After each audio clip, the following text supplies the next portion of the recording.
Welcome, everyone, both in Canberra and in the virtual room.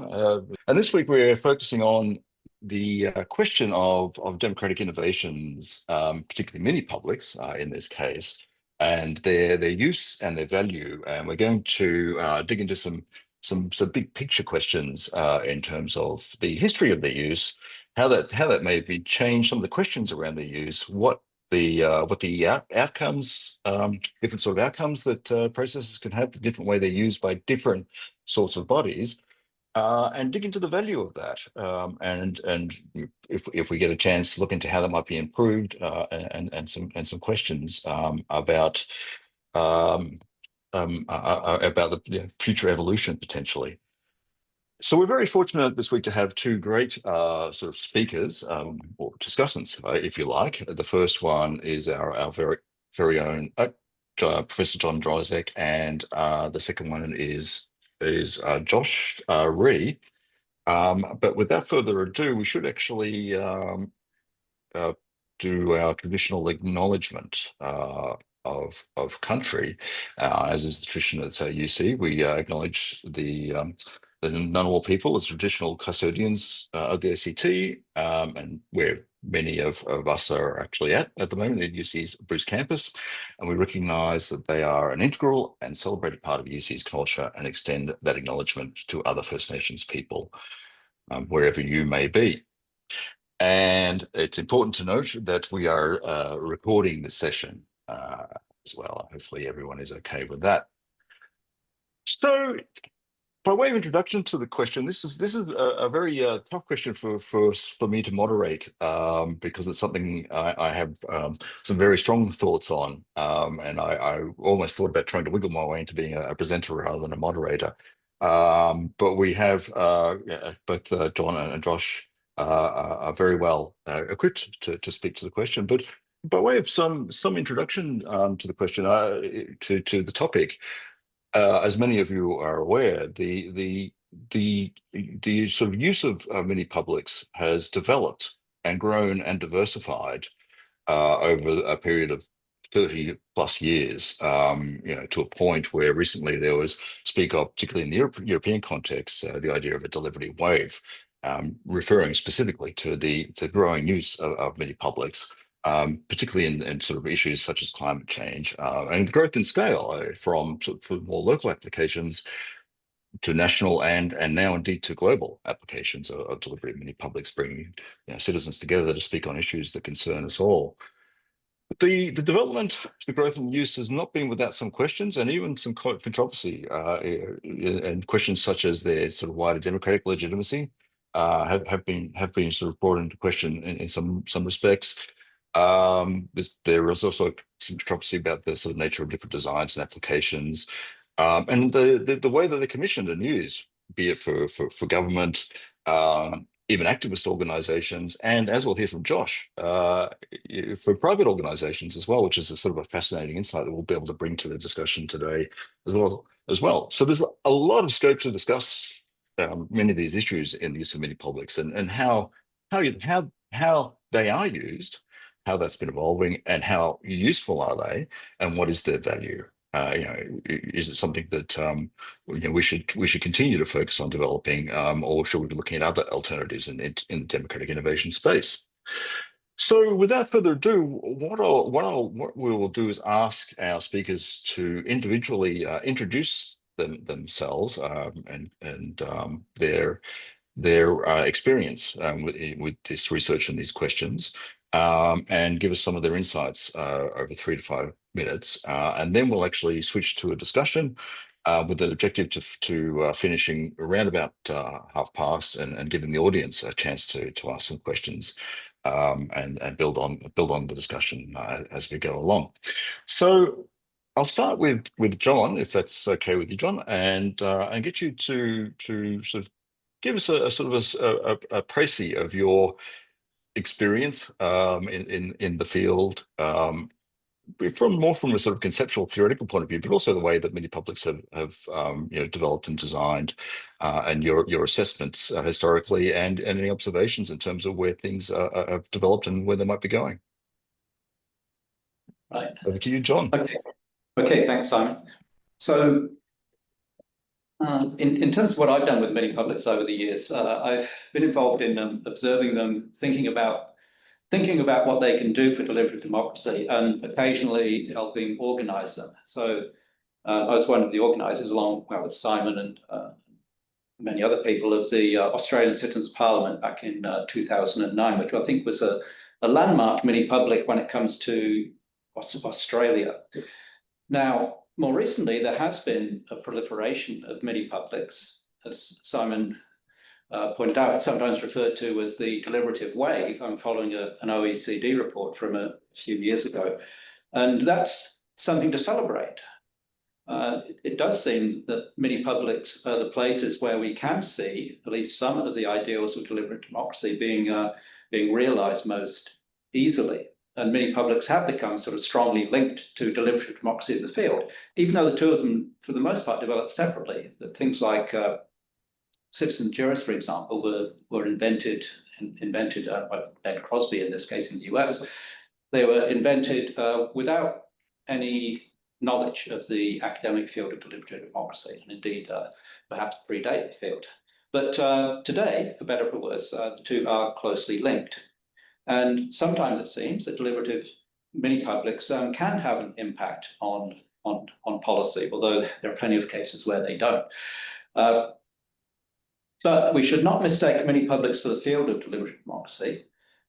That the way I would see it is deliberative democracy is an aspiration for whole systems of government.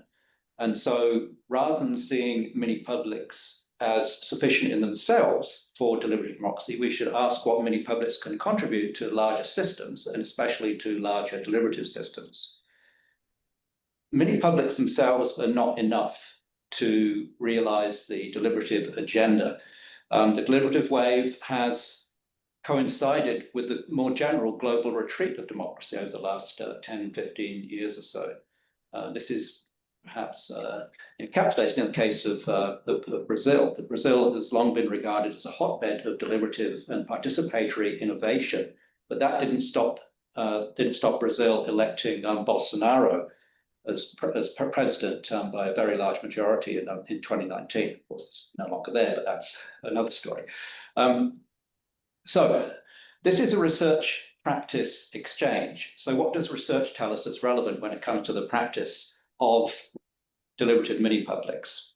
From political theory, there's actually a fairly long history of seeing sortition or random selection as one way of realizing democratic ideals. And this goes back to people who think about the history of democracy, going back to ancient Athens, of course. And the idea of sortition is that it can be either a substitute or a supplement for elections when it comes to selecting political representatives. And there's been a lot of recent work on sortition. There was, in Politics and Society journal a few years ago, there was a special issue on legislatures by lot, which really would involve a massive expansion of the mini public agenda to sort of think about how legislatures can be similarly constituted by random selection of lay citizens. Also, from political theory, there are epistemic arguments for deliberative democracy developed by people like David Estlund and Helene Landemore. Landemore refers to the idea that diversity can trump expertise when it comes to making good decisions. And diversity can be pursued in part through mini publics. How do we ensure a diversity of views within mini publics? I would suggest that random selection is not enough, and that there are ways of getting diversity more effectively, diversity of views. And Simon and I have worked on the idea of discursive representation as one way of doing that, ensuring that the relevant variety of discourses gets represented in a mini public. Random selection will not necessarily guarantee that. There's been loads of empirical research we can learn from. There are lots of positives that can be gleaned from this research. It seems that people are capable, lay citizens are capable of reasoning together in mini publics, though how well they reason together seems to depend on design. So here again, we can look at the work of Simon, which I've helped contribute to as well, on which refers to the importance of group building at the outset of deliberative processes as a way of promoting deliberative reason. Other empirical findings, it seems that citizens participating in mini-publics readily depolarize their views, especially when it comes to affective polarization in terms of their, there's less of a likelihood that they will see people supporting the other side in highly negative terms. There's fairly old work now using the discourse quality index developed by Jörg Steiner, Andre Beektiger, and their colleagues, that compares the levels of reasoning in deliberative mini-publics with legislatures. To cut a long story short, the level of justification reasoning in mini-publics is not necessarily very high compared to legislatures. In other words, people in legislatures are much better at making arguments to citizens in mini-publics. However, respect and possibly reflection may be better in mini-publics. We have good measures of respect. The problem is we don't have good direct measures of reflection. But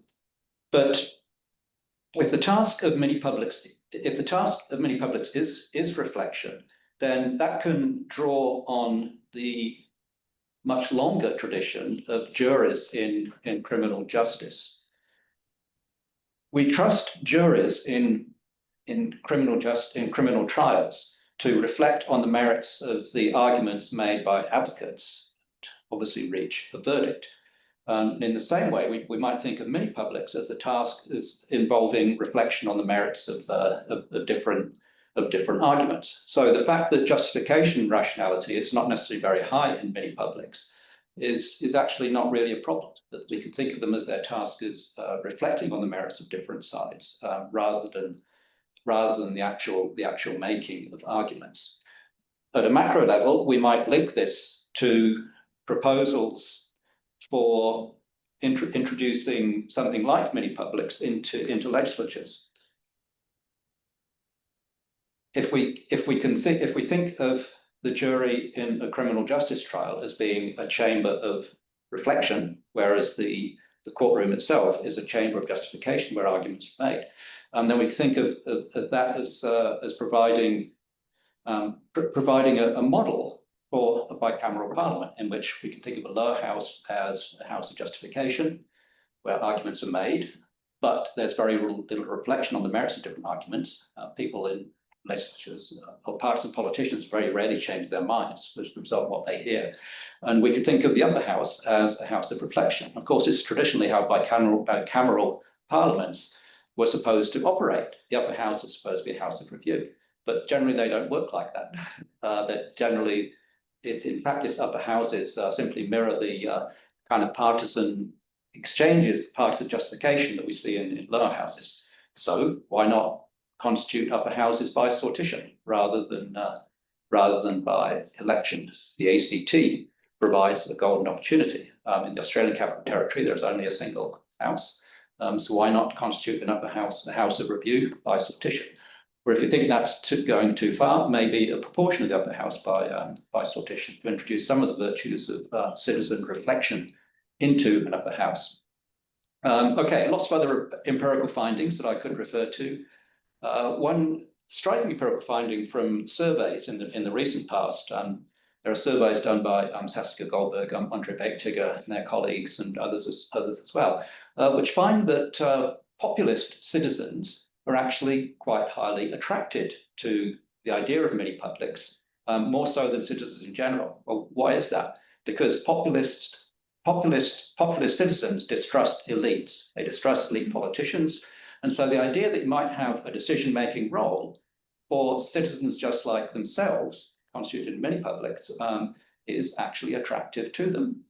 And that might be one contribution to thinking about how to re-engage disaffected populist citizens more productively in the deliberative politics of democracy in general. The irony is perhaps that these surveys also find that populist populist citizens are less likely than other citizens to accept invitations to participate in mini publics. So that seems to be a slight paradox. Okay, so those are just some of the things which we can glean from political theory, which we can glean from empirical research, and also think about them. We should think about them in terms of the lessons of experience. So this is, I think, a very productive area for interchange between research and practice. There's a lot more I could say, but I'll finish that. Thank you, John. John and Josh, if you just indulge me a second, I might ask each of you a quick follow-up question after your presentation. And John, I just wanted to focus on one particular argument about mini publics, and I'm thinking here of the Christina Lafont shortcut argument, and that sort of questions the legitimacy of mini publics in the sense that you have a randomly selected sample of members of the community, but there isn't a mechanism of accountability or inclusion in the wider community, in terms of decision making here. And I should also acknowledge that this was an argument that was first made by your former PhD student, my fellow PhD student, John Parkinson. Sort of along these lines. Do you think this has any sort of I mean, first question is, do you think that this is something you've observed as a problem in practice? And do you think this is a surmountable question if it is a real issue? Yeah. Okay. The title of Christina Lafont's book was Democracy Without Shortcuts. Well, that was actually the book before last. The most recent one was against autocracy. So I actually think it's impossible to have democracy without shortcuts. And Lafont herself, although she won't express about this, actually the book is full of shortcuts. But that's a side issue. I think the criticism there is that the mini publics can only ever involve a tiny minority of the population or of the citizenry in participation. So if you did have plutocracy, and if you had all representative political institutions constituted by random selection, then the vast majority of citizens would never get to participate in anything. And obviously that doesn't look very good from the point of view of democracy. And also the standard worry is that when it comes to lay citizens participating in mini publics, they're not authorized by any larger citizenry in the way that elected representatives are authorized, and they're not accountable as individuals to any kind of larger citizenry. But I think there are a number of ways of thinking about this which would lessen the worries. One of them, I think it's Michael Mackenzie who said we should think of authorization and accountability in a collective sense. So the mini public itself is authorized by a larger system, which might involve elected representatives, and it is also accountable in terms of what it does and what it says collectively to the citizenry. So the individual bonds between citizens and representatives aren't necessarily there, but there's a collective relationship, which is an effective substitute. But I think perhaps a stronger response is to say, well, we shouldn't think of mini publics themselves as being sufficient for the realization of democratic politics. Again, we should simply ask, well, what virtues can they bring to democratic politics, and how can they be combined with other institutional arrangements, other practices, other informed practices, such as those of social movements, large-scale deliberation in the public sphere. How can they be combined in an effective deliberative system? And I think that that's really the best way to meet the kind of criticisms that Lafont has leveled at mini publics. Thank you, John. So I'll now pass the discussion on to Josh. Josh, I'd be fascinated by sort of some of your reflections on questions such as this. But Josh actually brings a really interesting and sort of in some respects a new perspective on these mini publics for me via their use in the private sector. And Josh, it'd be fascinating to hear a bit about your experience by way of introduction.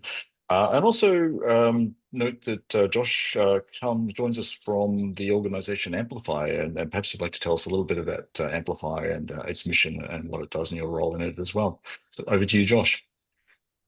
Yeah, absolutely. And John, that is a tough act to follow. And you've already you've raised some interesting topics that I'm excited to engage with. But prioritizing, first things first, I'd like to, first of all, acknowledge the traditional owners of the land from which I'm dialing in. In my case, I'm in Sydney, and the traditional owners of the Gadigal people, and I pay my respects to their elders, past and present.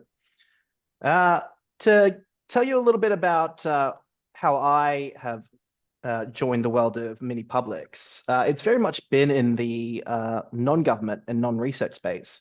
And from the perspective of how do we use mini publics to solve a problem that we have encountered.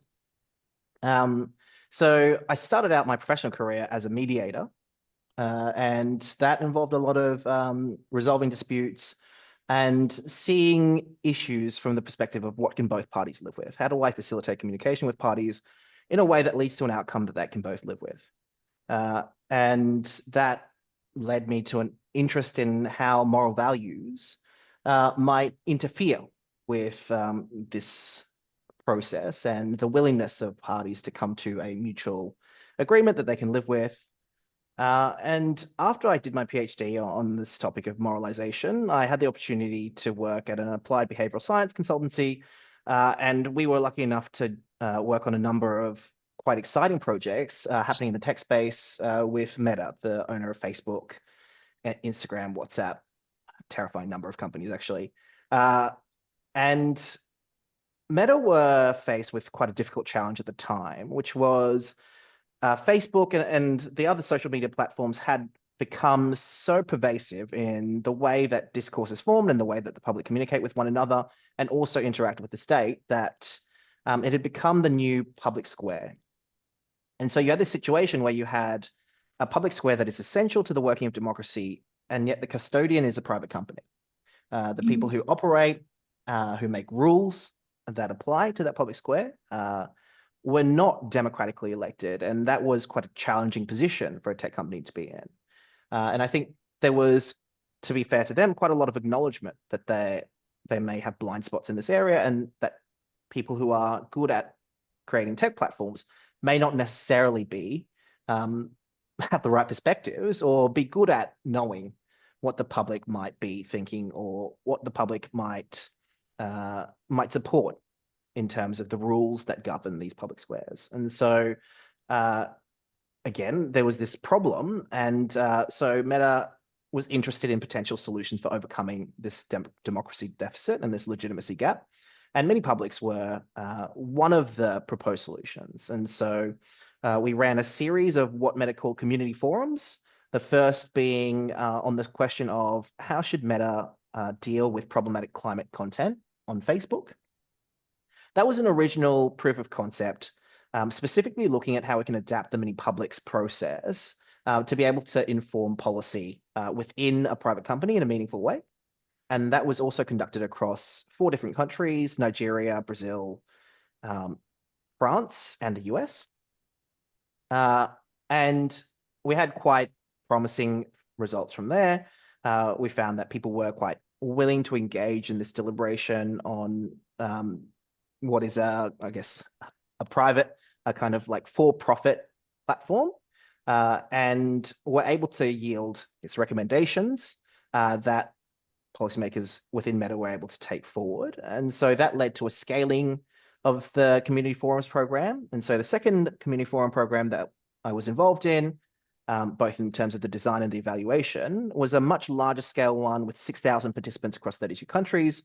And the question was around how do we moderate bullying and harassment in the metaverse? And this was quite a good topic, I think, for a mini public style deliberation, because although the hype is obviously gone now, at the time there were these questions around, well, what what does bullying and harassment mean in a purely virtual world where there is no physical contact with others? And specifically, what are the ethics of that environment? And these are, of course, questions where reasonable people could disagree, which made it much more, I guess, amenable to this type of mini public where you get representatives from all walks of life within your community to deliberate and discuss what the rules should be. And then the final community forum that I was involved in those meta projects was specifically around what should be the rules that govern generative AI. And again, this was a problem that was quite amenable, I think, to many publics because it was developing a whole set of interactions with machines, with computers that hadn't existed before and that really mimicked human interactions. And there weren't clear norms or clear ethical boundaries yet because the technology was so new and because the ways of interacting were so new. And so in that case, I think, again, that was a deliberation across 4 different countries. And the question that we asked were these more human-machine interaction type questions around what should machines be allowed to do in terms of engaging in, let's say, romantic style conversation with users, or in kind of therapy or like psychotherapy type interactions with users. And then my current role is at an organization called Amplify, and I am the community participation and deliberation lead here. And Amplify starts with the fundamental theory that the promise to Australians has been broken. And the promise, and by the promise, what we mean is there used to be an assumption or an acknowledgement among people in Australia about what you could expect if you worked hard or if you were a member of an Australian society, that there are certain kind of social compact type principles that no longer seem to apply. And based on that theory, or starting off with that theory, our kind of hypothesis or our kind of case is that the way that you rebuild that promise is by engaging with the public and by bringing the public along in this discussion. And again, rather than us being an organization that specifically practices in many publics, we see many publics as a way of bridging that gap between the policymakers and what we might call the technocrats and the public at large. Hopefully that's, yeah, sorry, I've rambled on for a long time now. Yes. Thank you, Josh. It is really interesting to reflect on the use of these sorts of forums in the public space, especially by large organizations such as Meta. So we're gonna run out of time, so I'm going to sort of limit my questions so we can pass over to the group. And I would love to be able to replicate the conversation we had the other day, which I think we end up discussing for an hour just by ourselves on the issue. But I just wanted to pick on one of the sort of themes that came up in the discussion, and this relates to the use of mini publics more generally. I mean, one of the questions around the deployment or the commissioning of mini publics, especially by sort of government and activists, and this applies particularly in private spaces, is whether the objective and the goal and the impact is instrumental versus sort of more consistent with the sort of ideals that the Democrats might talk of. And we talked about the concept of dancing with the devil in this, and the devil could be either side of the equation here. And whether this is something which, even if it is used instrumentally, has the capacity to sort of transform practice and culture in large organizations, or whether that is perhaps beyond the pale and there's some risks. So, John, this actually reminds me of something we wrestled with in the context of the Global Citizen Assembly, as to how closely to involve sort of private interests in the funding and design and deployment of mini publics. So just from your experience, it'd be fascinating to hear about whether you think there is a compromise, or whether this really does have the power to transform even organizations. I think it's a tricky question. I think I'm going to be completely frank. There are definitely compromises that have to be made because of the ordering of how mini publics are used. in the private space, which is often mini publics are used in the private space to solve a problem, whether that be we need to know what the alignment ethics should be around AI agents. How do we do that in an environment where the existing democratic system moves too slowly in regulating? Or it could be, in our case, where at Amplify, we felt like there was not enough of a public voice around the topic of housing, and there wasn't enough understanding of, okay, well, out of the range of solutions out there, what are the solutions that the community are willing to back if they have an opportunity to learn about it and be outside of the information bubbles that they normally live in? And that does come with a series of compromises in that you have it, they are, as you say, instrumental, right? In that they are a means to an end. Having said that, I think the practice of mini publics in I guess the association of mini publics, or this term democracy outside of democracy at large, goes a long way in helping people to think about, oh yes, I actually do have a contribution to make, or we start to expect from companies that they should receive contributions, right, from the general public. And I think this is especially relevant in the development of ethics around AI. So increasingly, there is this understanding and normative shift in this view that the public should be consulted, or they should have a say in the types of rules that should govern what AI agents are allowed to do. And I think that is very much pushed by this increased use of mini publics in this sector by large and high-profile tech companies such as OpenAI and Meta. Thank you, Josh. So I'm just going to start with, depending on the questions we get from the audience, pose one question to you both, and it's not necessarily a simple one, but it concerns a sort of epistemic status, if you like, of the outcomes of a given deliberative mini public.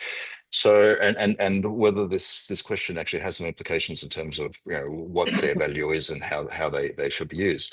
So, John, this relates a little bit to the question of shortcuts, because the criticism there is on a scenario where a mini public comes up with an option, and in that case, it was deliberative polls that was sort of in focus in terms of there's a sort of a vote on an outcomes, and that's seen as a definitive outcome.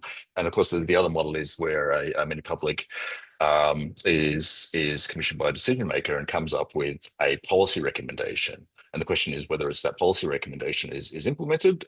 And Josh, I guess that would be the same in the commercial use in terms of options.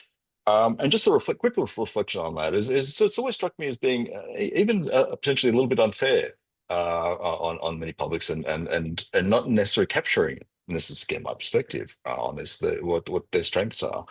So I often draw the analogy between a sort of a mini public that at best can be multi-days, in the case of citizen assemblies can go over 6 months, but often ranging across very, very different topics in that space as well, to grapple with really complex issues. And John, of course, our research has demonstrated that citizens are good at wrestling with those issues. But if we compare that to something like a Royal Commission, which has millions and millions of dollars of funding with researchers and time to develop recommendations and so on, and come up with outcomes that often aren't implemented anyway. As well, is this the right sort of model for many publics, or are there other sort of uses that are more appropriate? I'm thinking of citizens initiative reviews, where and the scaling up question in terms of transmitting the reasoning rather than as much as is important, at least the outcomes. Given that deliberative democracy ideally is engaging citizens in a process of deciding what to do in light of reasons. Either of you, whoever wants to jump in first on that question, or we move on to other questions. Well, John, the group has heard my voice for a fair bit now, so I might hand over to you first. Yeah. Okay. Right. Yeah, that's a big question. What do we expect the outputs of mini publics to be and to do? Now, they're often thought of in terms of having the status of recommendations for policy, in which case one might sort of evaluate the success of mini publics by the degree to which their recommendations are reflected in policy.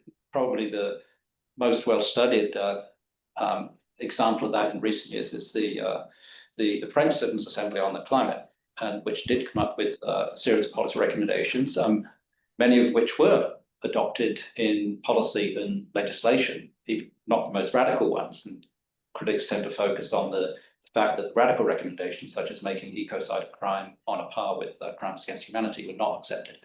Well, as you indicated, that's not the only way to think about the status of mini publics. That the idea of the Citizens Initiative Review, as pioneered in Oregon, is that it's not that the mini public should make recommendations, but it should sift arguments. And so,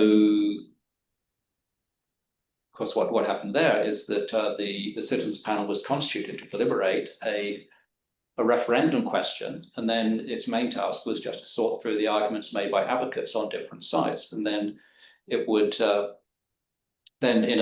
it would list what it considered the best arguments both for and against a referendum measure, and that was then put in a voters pamphlet, which is sent to every voter in the state of Oregon. So it did also report the number of panelists who were for and against the measure. But John Gastill, who has studied this extensively, and well, he agrees with me on this, that and he says that they shouldn't report that vote, because what they should be reporting is the strength of the arguments on each side, or to identify the strongest arguments, yes and no, citizen voters in the referendum to make up their own minds. And I think that's consistent with what I said earlier about the reflective qualities of mini publics in reflecting on the merits of the advocates on different sides. So that's not quite as radical a reform as instituting this in the House, selected either partially or completely through sortition. And so that's that's definitely an important role for mini publics in the deliberative system. And then again, Simon, I think this refers to your work as well, the idea that mini publics should be deliberation making rather than policy making, that they really should contribute to better deliberation in the broader public sphere, rather than substituting for that deliberation. And I think, I would strongly agree with that. And of course, the project that we have underway at the moment, looking at the possible impact of documentary film on its viewers in deliberative terms, is a way of investigating those possibilities. Thank you, John. Just really quickly, I was also thinking of the case with the mini public we ran on human genome editing, where we used discursive representation, and we found that there was a very small view in the Australian community which we preferentially we brought into the room beyond levels that you would achieve randomly, and that discourse on the ethical, the sort of deep principled concerns around human genome editing sort of bubble up from that group. And it sort of struck me that's an example of where if you run a survey, you would not be aware of that issue. But even just being aware that that's an issue that's there to emerge is important, right, in decision making and those sorts of advantages. So I was also thinking about that, but I want to move on. Josh, any quick reflections, and then I'll actually move on to Ollie's question. I have a few, so I'll try to make these quick. I'd say also what seems to be of interest, I think, to especially in the private space, is I think there's initially a reflection around we really want to get return on investment, and from the perspective of the private sector, having a single poll as the outcome. So, for example, in in Amplify's own mini public, but also in two of the meta mini publics, we use the deliberative polling method. And at some point, I think there was this question around, it seems like a lot of money and time to just get a poll that may or may not last a few months or a year in terms of how much they reflect what people think. And there was, I think, a lot of interest in what we can do with the idea of mental models. So when you get transcripts from the discussions between participants, what does that suggest about how people are approaching this issue, and what are the analogies that they're bringing in? What are the other experiences that they're bringing in from other kind of aspects of their lives in order to make sense of the question? And I think that is very informative as an output, especially in the private sector. I think reflecting on Amplify's own kind of housing deliberative poll, another, I think, important output was looking at the shift in opinions before and after deliberation, and specifically looking at whether there are any, in our case, it was housing solutions, where there is bipartisan shift, where the effect of the deliberation is actually to bring people together, because I think that is a signal, not just of what people are doing in that room, but in general, what can we expect as a dynamic norm? What are norms that could potentially shift if there is a change in the communication that happens around this topic? And I think that is something that policymakers are also quite interested in. I think with policymakers, there's always this information gap between, okay, if I invest resources in campaigning on this topic, what is going to be the outcome and what is the return on my investment going to be? I think many publics are able to provide almost kind of test cases or almost like sandbox type simulations of what might happen when you take it out to the broader Australian population. And then just a point on this, should we rethink the way that we use or the types of methods that we're applying in these mini publics to optimize to the outputs that we want? I think that is a really important question. Certainly there are exciting advancements, I think, especially using AI tools, so LLMs, that allow us to radically scale out in terms of the number of people that we can get to contribute at once. So the 6,000 person deliberation was facilitated using AI tools. But then there's a question of, should we scale out just because we can? And is it the right type of scaling? So something that I was speaking to Simon about was, I think we also should ask these questions of whether mini public should be point in time tools, or whether they should be more temporal, whether we should be kind of checking in over and over again over time to see how opinions shift, especially on rapidly changing fields such as AI policy. So those are my quick reflections, Simon. Yeah. Thank you, Josh.